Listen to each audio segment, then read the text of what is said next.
Rachel. I'm a senior at ASU in the School of Life Sciences, and I want to talk to you about how I found my career and my passion in science through the things I already loved.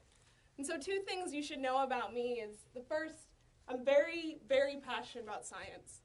The generation of knowledge that wouldn't otherwise exist through inductive reasoning and logical thinking just really excites me.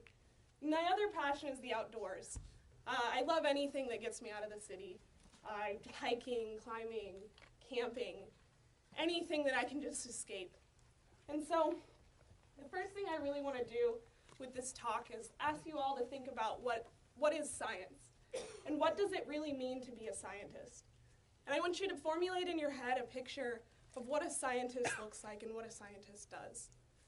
And if you're anything like me, when I started my undergrad, this is what I thought of.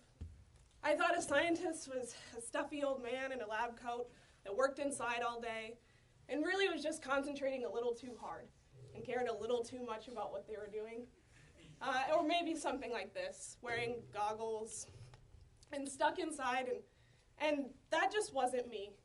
And really it just led me to believe that science and science research just wasn't a career that I was interested in or anything that I wanted to be a part of. And it just led me to think that it was boring, and I dismissed it at that point. And so I thought in all my naivety that I had 2 options with a degree in science or a degree in biology. I thought I can either be a doctor or I can be a researcher. And mind you, I was quite naive at this time. And so since I had already dismissed the idea of doing research, I decided to go on this track to become a doctor.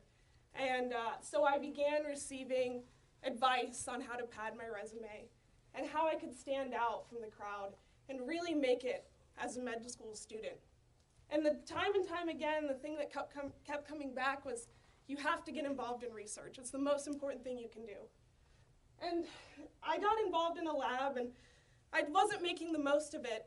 But in the summer of 2012, I received this amazing experience to move to this tiny little town and work on lizards. And I loved it.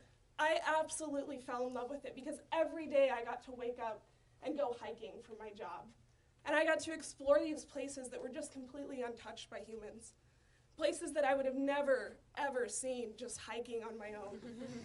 And I thought, this is amazing. You can do what you want for your career. And someone was willing to pay me to do what I already love to do. And what it really did was it brought out the kid in me again. It made me feel, like these questions that I had about my natural world were important, and people wanted to know the answers. And so I was asking questions, and I was so involved, and I had all these questions that were just very basic questions. Like things like, why is the sky blue, or why is the grass green? Things that you do when you're a kid, and you go outside and you just look at your world. And so later that fall, I had this amazing opportunity to work with the Science is Fun program at ASU. And in this program, interns like myself, we would visit classrooms, and we would just do these very basic science experiments with the kids. And they absolutely loved it, but when you would talk to them about research, they had the same idea that I did. It was boring, and it wasn't for them. And all of this really got me thinking that these kids, they thought what I thought about research. And I thought, if we want our kids to be excited about science and be interested in careers in science and research, then we really have to shift our paradigm of what we think it is. We have to start promoting these explorers and these activists and these people that are outside every day for their job. And if we want to bring life back to our kids, and we want them to come to college, and we want them to be exploring these careers, then we need to give them a reason to. And we need to give them life. And we need to remember why we ourselves as scientists became involved in the first place. We need to let them know that science isn't just stuffy old men in lab coats, but it's people exploring their world. Thank you.